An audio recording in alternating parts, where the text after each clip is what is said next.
And now, Auto-Lite and its 60,000 dealers and service stations present Suspense.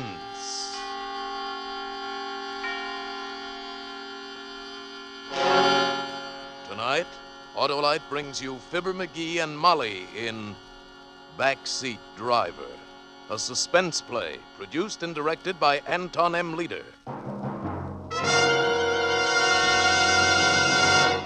Say, Harlow, looks like Old Home Week on Suspense tonight. Old Home Week, Hap? Well, I wouldn't say that. Not with millions of Auto-Lite resistor spark plugs finding new homes in every make of car in America. I know, Harlow. I meant Old Home Week because... Why, Hap, there just isn't going to be any old or new home for more and more narrow gap spark plugs because they're being replaced in their old homes by wide gap Auto-Lite resistor spark plugs.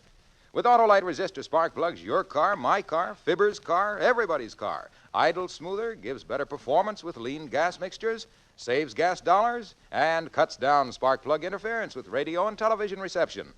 There's one way for every car to be spark plugged right with Auto-Lite resistor spark plugs. Only Auto-Lite offers car and truck owners everywhere the sensational advantages of the resistor-type spark plug. And now, Auto-Lite presents Fibber McGee and Molly in a tale well calculated to keep you in suspense. It can't happen to you. You read about stuff like that in the papers. Girls murdered and mutilated, drunks left dying in the gutter for the handful of change they had in their pockets, lonesome old men tortured because some hoodlum gets the idea they're misers with a pot of gold hidden under the floorboards of the shack. Sure, you know it's real, but it can't happen to you. Oh, you get your fair share of trouble. I've been a professional man here in Los Angeles for 30 years. I've met up with bums and grifters and petty sharpers. They're around in any business. But the viciousness, the real deep-down dirt, that's for somebody else. You do your work and go home to your family. And for a real bang-up evening to break the monotony, you take your wife out to a movie. That's what I did that Saturday night. We'd driven all the way in from the San Fernando Valley to Beverly Hills for a picture Elly especially wanted to see. Wasn't that a good movie, Joe? Uh-huh. Just the kind I like. Songs and dancing and girls in pretty clothes. Oh, I get so tired of cops and robbers. What's wrong with cops and robbers? Oh, you know what I mean. Murder movies. Honestly, all the policemen stupid and all the crooks sneering out of the corners of their mouths. Yeah, the stuff those Hollywood boys dream up. You'd think the streets were knee-deep in blood and you couldn't hear yourself think for machine guns. Yeah. Well, here we are, honey. You get in first. Okay. All right, Elly? Well, now, just a second. All right, Joe. Don't forget the gas. I got plenty to take us out to the valley. I'll fill up at Bill's.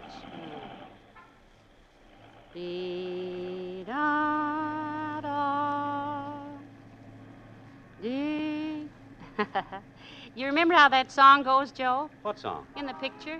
You know, Two on the Moon. The one the boy sang to the girl. Oh, that one. Let's see.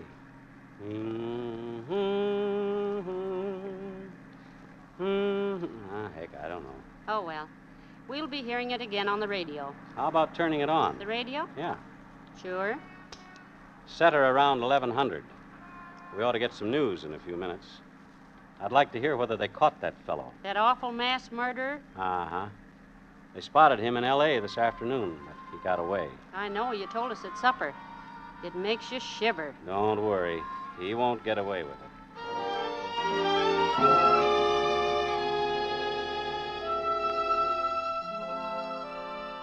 We left the lights of Beverly Hills behind and turned into Coldwater Canyon.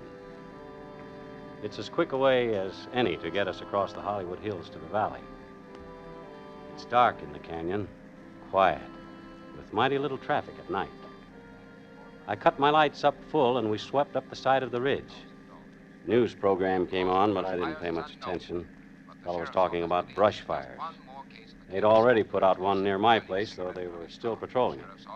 We were over the ridge and sliding down to the valley before the program got to the part I wanted to hear. There it is.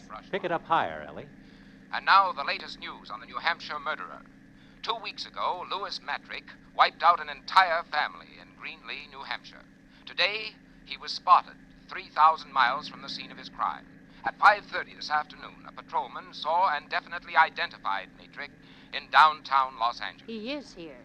However, by darting through heavy traffic at the risk of his life, the killer was again able to make his escape. According to neighbors of the slaughtered family, Matrick first appeared in Greenlee about a year ago. From fingerprints in the Noland home, Louis Matrick has been identified as Lloyd Matthews, ex-convict. He is wanted for questioning in the robbery and murder of a New York storekeeper a year ago. Oh, my. A crime that netted the killer less than $20. Can you imagine? Matrick, or Matthews, is 32 years old, height 5 feet 9 inches, weight 155 pounds. He has blue eyes, light brown hair, nose slanted to the left. When seen this afternoon, he was wearing a blue suit and a gray pork pie hat. Awful. Awful. Not pretty, no. And he's somewhere around L.A. this minute. Joe, Hmm? you think it's right us leaving Annie and Bud all alone while we... No, Ellen. Annie's grown up, and Bud's a smart youngster, if I do say so myself. You can't wrap kids in cotton wool. I know. Oh, I'm silly, I guess. Neighbors close all around. All they'd have to do is yell. But what would make a young man do a dreadful thing like that? Could be a lot of things. Maybe he's got a screw loose. Maybe he went nuts over a girl. Maybe he gets a kick out of killing like You some know of... all the answers, don't you? Oh, Joe! Hey, what the... Keep going. Go on, keep going. I got a gun here and I'll use it. Tell him, you. Ellie, Against the back of my neck. I can feel it. Cold. Well, are you gonna move? okay. Okay, brother. You're the boss. You said it. I'm boss, and remember it. Otherwise, I'll blow a hole through your wife's head. I've had experience in these things.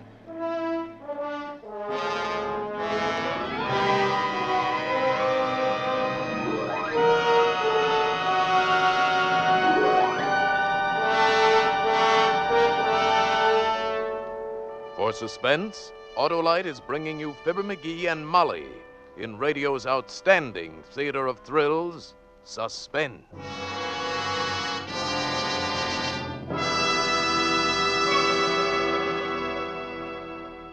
Harlow, I've got to run. My wife, Mary, just called up and said someone stole our Auto-Lite resistor spark plugs right out of the engine of our car. Gosh, Hap, I didn't know they were that precious. Skip along. So long.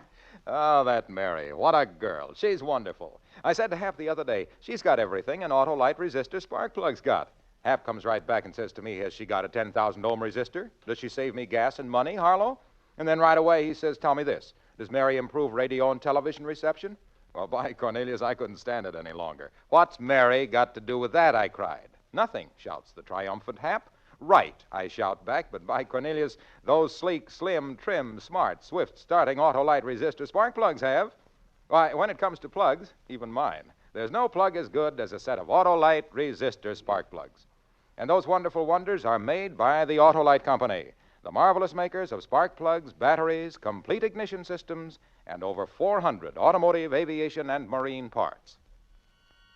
And now, Auto-Lite brings back to our Hollywood soundstage Fibber McGee and Molly in Backseat Driver, a tale well calculated to keep you in suspense. I drove that car like we were skirting the rim of the Grand Canyon with nothing between us and the bottom but a mile of country air. This was it, the thing that happens to other people, to the ones that end up on slabs in the morgue. But not to me, not to Ellie. The first car we'd seen since we left traffic swooped down behind us. It passed, but not before the headlights caught our passenger clean in my rearview mirror. He was hunched forward, sitting on the edge of the back seat so he could keep the gun rammed into the nape of Ellie's neck. He had light brown hair, pale eyes, and a nose that slanted. His mouth twitched, jittery. As the car went by, his eyes caught mine in the mirror and flickered. Keep your eyes on the road. Sure. Lose your hat? Bright boy. Like I said, you know all the answers. No, I didn't lose it. I stuffed it down a drain. You're still wearing the blue suit, though. I figured it changed pretty quick now. Think yours will fit me? You can have the suit and the car. Just Ellen, let it... Ellen. Joe, it's Matrick. The missus is bright, too. He crawled in here while we were in the movie. Joe, you should have had the car door fixed. You know better. Honey, I meant to. I was going to tend to that tomorrow. Shut up! Let's see if you can both be bright enough to keep your trap shut. Turn left on Ventura. Take the slow lane. And don't try playing no tricks. I've been in this burg before. Okay by me. That's real white of you. Straight out to open country, Mac. Then I'll take the missus up on that offer of the suit and car. What happens to us? Why, you just walk home. What else? Play it safe, and you ain't got a thing to worry about. That was a laugh, that was. Nothing to worry about.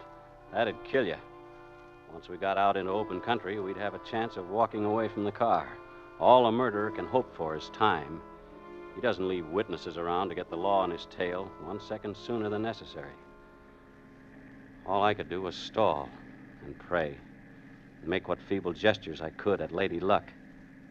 The thing that came into my mind was so risky it brought my hair up on end. But there was a chance, provided that trigger finger didn't start jerking. In the bright lights of the boulevard, I didn't think he'd notice, but a traffic officer would. I turned into Ventura and took the far lane, obedient as a whipped pup. Must have made 2 or 3 miles before I heard what I was hoping for. What's that? Huh? Oh, the siren? Why, an ambulance, I guess. We hear a lot of them. That ain't no here. ambulance. It's a motorcycle cop. Joe, it's young Mike Kennedy. He patrols this stretch. What are you up to? What are you trying to pull? Nothing. The kid's a friend of Think ours. you can get me easy, huh? Well, I warned you. I ain't going alone. You asked for it. Listen, will you? The kid lives near us, practically grew up under our feet. All he wants is to pass the time of day or maybe send a message to our Annie. Yeah? Yeah. You start popping now and we'll all be dead. Keep your shirt on and I'll get rid of him. Okay. But it better be good. I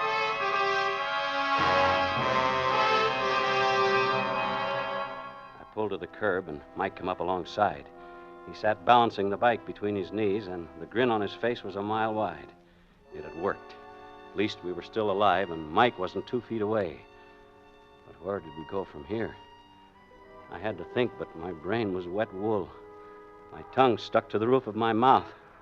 Well, what do you know if it isn't Uncle Joe? Something funny, kid? After all the times you've read us the riot act about observing the letter of the law. Oh, brother, wait till I tell Annie. Mike Kennedy, what's the matter with you? I didn't notice anything wrong. Hi, Aunt Elly. Nothing much the matter. Just Uncle Joe here proceeding sedately out the boulevard with his headlights up full. Headlights? By golly, that's right. I must have forgotten to dim them. You oughtn't to forget those things, Joe. Someday a big, bad cop might come along and haul you off to the state. Hey, is that Annie back there? No, it isn't. It's our new neighbor, Mike, Mr. Anderson. Oh, that right? Glad to meet you, sir. Hello? I didn't know there were any vacancies out our way. Well, there weren't until recently. Mr. Anderson has taken over the Charles place. The Charles place? Are you kidding? Nope. Looks like things got too much for old man Charles at last. He's clearing out for good. Kind of sudden, wasn't it? I guess so. Well, that's too bad. For old man Charles, I mean. Mighty nice for Mr. Anderson, though. Good places are hard to find these days. All right, Uncle Joe. I'll let you off this time. Give my love to Annie. Mike! Watch it. Yes, sir? Nothing. Just come see us soon, boy. Always glad to have you. Thanks. I'll be around my next night off. I got a date with Annie. So long.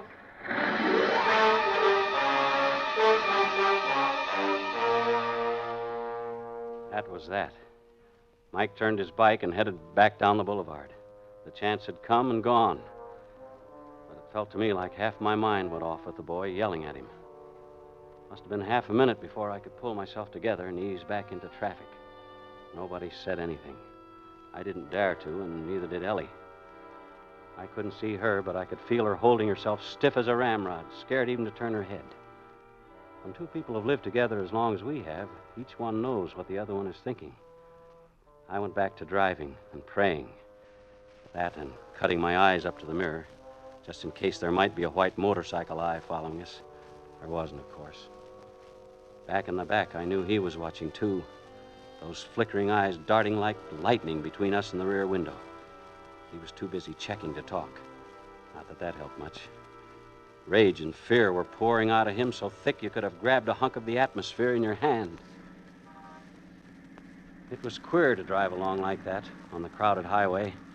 Traffic streaming both ways. Lights from drugstores and cocktail joints and eating houses blazing to the sky. And to know if I lifted a finger for help, I'd sign our death warrants. It had to be luck, all luck. And there was still a chance I'd get it. The way I figured it, we'd started out with just about enough gas to get us back to Bill's station. When we hit that, the meter ought to show empty. Gas gauge was hidden from me by the rim of the steering wheel, but I was pretty sure I was right. I waited until I saw the red and green lights above Bill's pumps a block and a half away. Then very slow and easy, I slumped over for a peek at the gauge. I leaned just too far. Shut up. Sure. What now? What were you looking at? I was just easing the crick out of my neck. Yes, you was.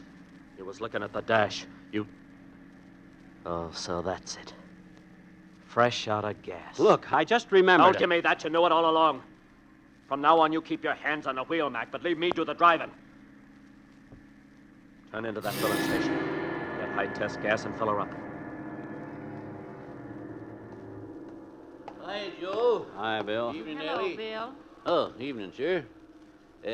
Up to the top? Yeah, Ethel. Ethel it is. Here you've been to the pictures, eh? Uh-huh. You people know everybody in the whole valley.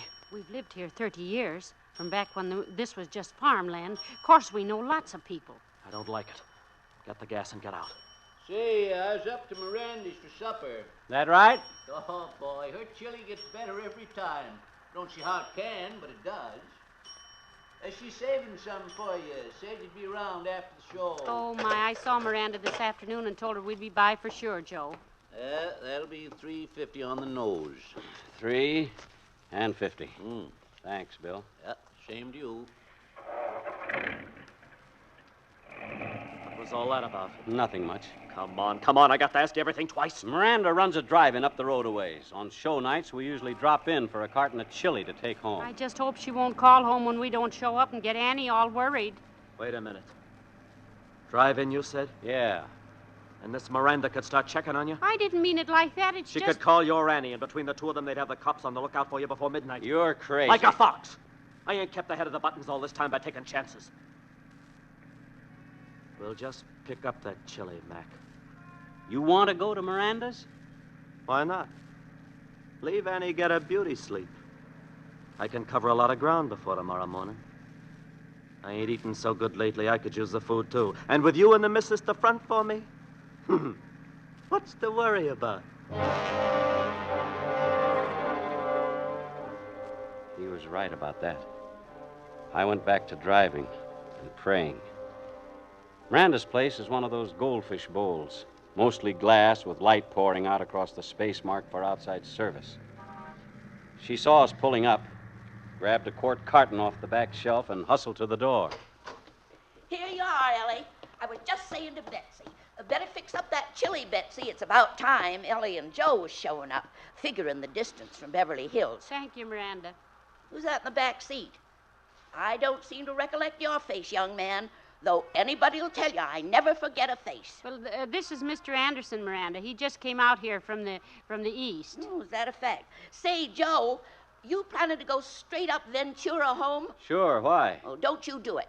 Go the back way, even if it does take longer. Of course, the brush fire between here and your place is out, but there are still 50, 60 men patrolling it. What's that? Oh, but that ain't nothing to what's going on further out the valley.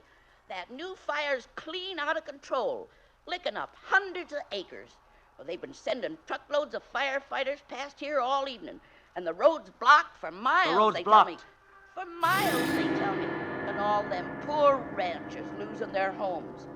Being from the east, you wouldn't understand. But brush fires is awful things once they get out. Thanks. Start moving. We take the back way to your house. To our house? What say? Oh, you staying with Elly and Joe? Yeah, until I can get into my own place. What are we waiting for? Night, Miranda. Well, goodbye. Be sure you come see me, Mr. Anderson. I'll be looking for you. So there it was. We weren't going to the country. We weren't going to be left to rot at the foot of a cliff or buried deep in brush. No. We were going home. Home to the kids. And taking a murderer with us. I still couldn't see Ellie, but I could feel her tensing up, tight as a pulled drawstring. Mr. Matrick, you didn't mean what you said, did you, about coming home with us? You know a better place I can hide out till the road's open? But it wouldn't be safe. We've got neighbors close all around. If somebody sees you... Nobody'll see me. Nobody better. Joe, couldn't we get around the fire? Yeah, that'd be better. We could try. There are other roads through the valley. Listen, Matrick, we'll nose around and find a way through somehow. Cut it out.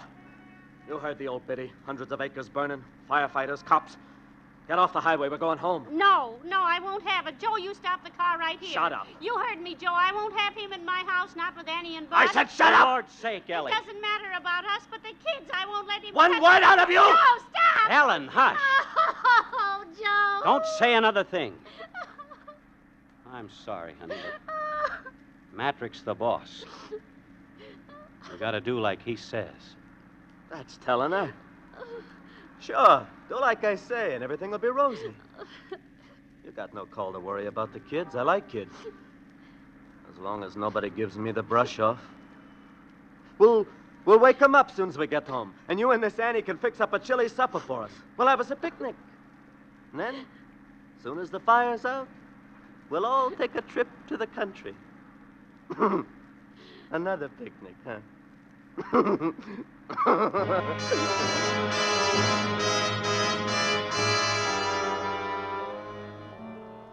You keep going. As long as you're breathing, you keep going. Even when it looks like there's no way out, you hang on by your toenails. We poked up and down those Black Valley streets that twist and turn and sometimes wind up in dead ends. Ellie stopped crying after a while. She slumped down with her head rolling on the seat back, limp as a rag doll with the stuffing leaked out. It took a long time, but it had to come to an end. I saw the bulk of the house looming up. There was light sneaking around the edges of the blinds up in Annie's room. She wasn't asleep after all. She'd be sitting up in bed, maybe plastering red stuff on her fingers and dreaming about the date with Mike. Bud's room was dark. He'd be wrapped in covers like in a cocoon and dreaming. Whatever boys dream, I couldn't remember.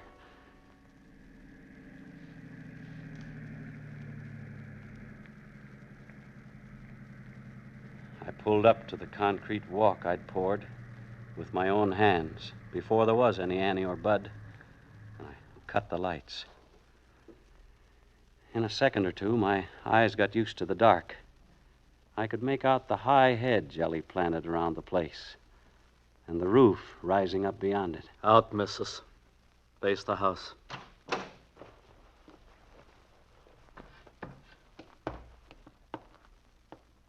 Now you, Mac. Slide out the same side. Stand beside her.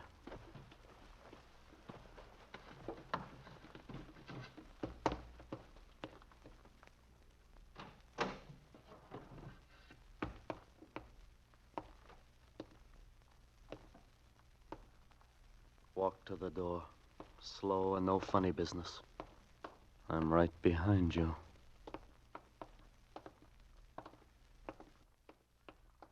Look out, Joe. Lie down, Ellie! I'll kill you! Hold him, boys. It's okay, Mike. Got him. You all right, Uncle Joe? Aunt Ellie? Ellie!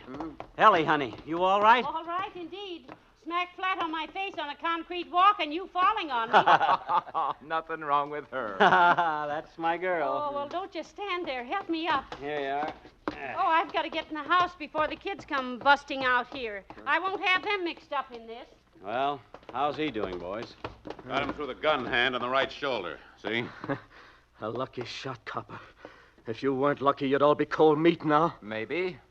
Matrick, isn't it, Uncle Joe? That's him. Miranda described him to you, eh? The old girl didn't miss a trick. She even knew you were taking the back way home. You left a clear trail, Uncle Joe. Slick work. I had to get him out of the car before the fireworks started.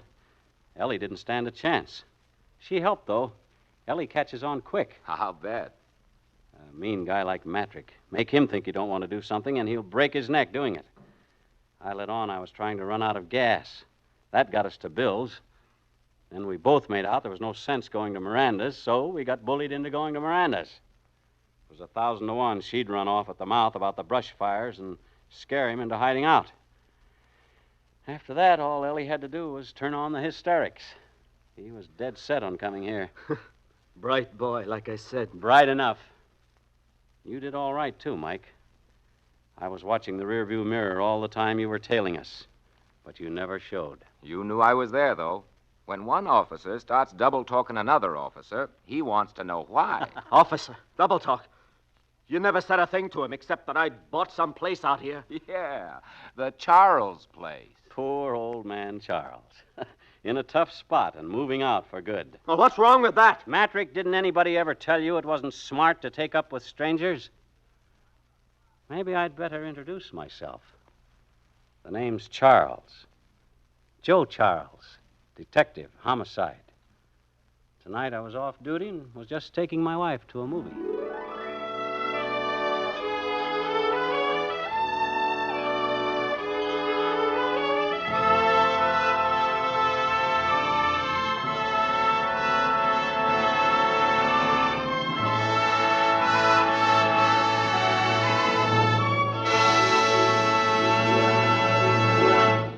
Thank you, Fibber McGee and Molly, for a splendid performance. Why, thank you. Yeah, thanks very much, Bud. We're not used to doing a show with a gun stuck in our backs. No. We're used to doing them with Jack Benny breathing down our necks. Or vice versa. But that guy over there, he looks familiar. Why, dearie, that's Mr. Wilcox. Old Waxy himself? The guy that sells Johnson's wax on our Tuesday show? Not Waxy on Thursdays, dearie. Sparky. Sparky, eh? Well, what do you know? Hey, Junior. Hello, Fibber. Hello, Molly. Hello, Mr. Wilcox. Say, you two were terrific tonight. Tell me, did you drive over from Wistful Vista? Uh-oh. Molly, I'm afraid to answer that. Because if you did, I hope your car had Auto-Lite resistor spark plugs. See what I mean? And listen, pal, if I were you, I'd stop and see an Auto-Lite serviceman on the way home. That old bull Listen, of yours... Sparky, you don't have to tell me where to stop. I stopped on the way over. Why, those masterful miracles of manufacturing magnificent... Oh, now, McGee, that's Mr. Wilcox's story. Let him tell it. Well, what Fibber means is that Auto-Lite parts are original factory parts. Auto-Lite parts and service and your car go together like McGee and Molly, Hap and Harlow, Amos and Andy. So when you replace worn-out parts, visit your Auto-Lite service station or the dealer who sells your make of car and ask for original factory parts and service. Leading cars use them all. Auto-Lite makes them all. Be right. Get Auto-Lite parts and service.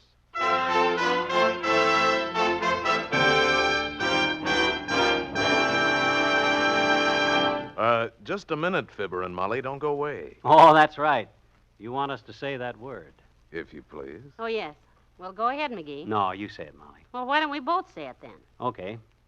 Well, I know you're going to want to hear radio's outstanding theater of thrills next week because Charles Lawton is going to be on the program. Yes, and in a famous story by John Collier called Demortius.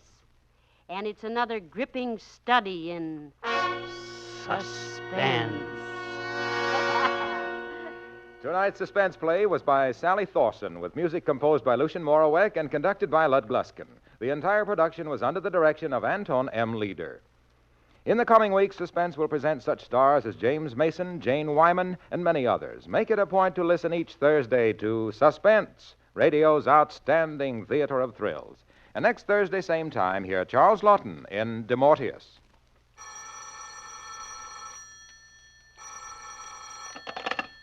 You will find Auto-Lite service stations listed in your classified telephone directory under automotive electrical equipment.